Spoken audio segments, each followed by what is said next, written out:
हमेशा से यह बहस का विषय रहा है कि मुसलमानों के पूर्वज क्या वाकई हिंदू ही थे। दुनिया भर के मुसलमान चाहे इस सत्य को माने या ना माने, उनके रहन सहन के तरीके, उनकी मक्का मदीना की पूजा पद्धति, उनके पवित्र चिन्ह आदि उन्हें किसी का किसी तरह से हिंदू धर्म से जोड़ रहते हैं।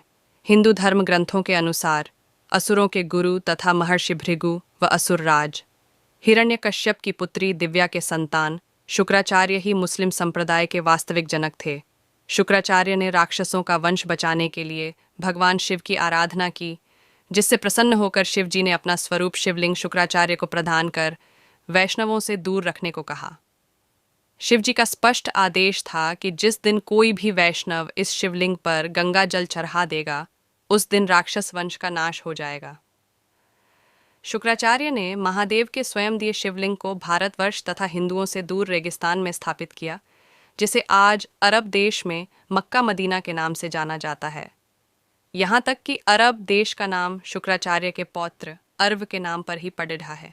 शुक्राचार्य मूल रूप से काव्य आर्षी थे और उनके सम्मान में मक्का मदीना के शिव मंदिर को काव्या नाम दिया गया। कालांतर में काव्या नाम विकृत होकर काबा बन गया, जिसे मुसलमानों का सबसे पवित्र स्थल माना जाता है। अरबी भाषा में शुक्र का मतलब महान माना जाता है और शुक्रन अर्थात शुक्रिया अथवा धन्यवाद शब्दों का जन्म भी गुरु शुक्राचार्य के नाम पर ही हुआ है। मुसलमानों का पवित्र जुम्मा शुक्रवार को मानने की वजह भी गुरु शुक्राचार्य ही हैं। रामायण के अनुसार सुपर्णखा का वध नहीं हुआ और वह गुरु शुक्राचार्य के आश्रम में ही रहने लगी थी। यह सबको पता है कि भगवान श्री राम के आदेश पर लक्ष्मण ने सुपर्णखा के नाक कान काट दिए थे और तभी से वह अपना चेहरा ढक कर रहती थी।